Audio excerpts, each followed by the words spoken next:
Souvent, l'Afrique pleure ses héros, mais très souvent, ils sont toujours tués par nos héros.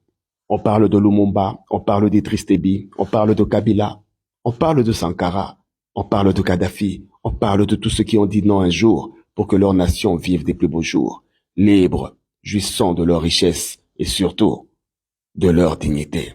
Mais ce dont l'Afrique n'arrive pas à se débarrasser, c'est des héros, des tueurs de Lumumba, des tueurs de Sankara, des tueurs de Kabila, des tueurs de Kadhafi. Les gens, par leur égoïsme, leur convoitise et leur cupidité, peuvent sacrifier l'avenir de tout un continent, de toute une nation. Aujourd'hui encore, il y a encore des tueurs de Lumumba, des traîtres, des Absalons, des personnes derrière qui n'arrivent pas à porter le sacrifice.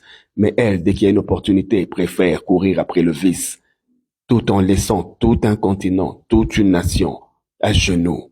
Dès qu'il y a une lueur d'espoir, elles essaient d'éteindre cette flamme qui brûle au-dedans de nous, ce besoin de révolution. Dès qu'il y a une tête qui dépasse, qui restaure un peu notre fierté, notre conscience, qui nous interpelle encore à nos responsabilités, qui ranime un peu nos moments de courage. Il y a des tueurs de Lumumba, des tueurs de Sankara, des tueurs de Kabila ou de Kadhafi. Ce sont nos frères, fils de la même mère Afrique, juste pour leur ventre.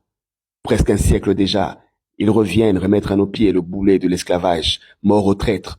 C'est un sacrifice légitime, mort à ceux qui essaient d'entraver les portes ouvertes par Ibrahim Traoré, mort à tous ceux qui combattent la démocratie et la soif de liberté, mort à tous ceux qui sont au pouvoir, qui essaient de s'y éterniser pour leurs propres intérêts, mort à tous ces méchants africains pauvres, cupides, irresponsables, mort à eux, mort à leur sang, pour ne pas qu'un jour, eux aussi fassent la même chose. Pour mieux se défaire de l'Occident et de son impérialisme, on doit aussi regarder au-dedans, purger l'Afrique de tous ces assoiffés de pouvoir, des affamés de gloire, des pauvres irresponsables qui ont la graine en eux de la trahison. Ça ne va plus jamais arriver. Seigneur, protège le capitaine Ibrahim Traoré. Seigneur, protège tous ceux qui sont dans l'opposition, qui essaient de s'élever dans toutes les nations.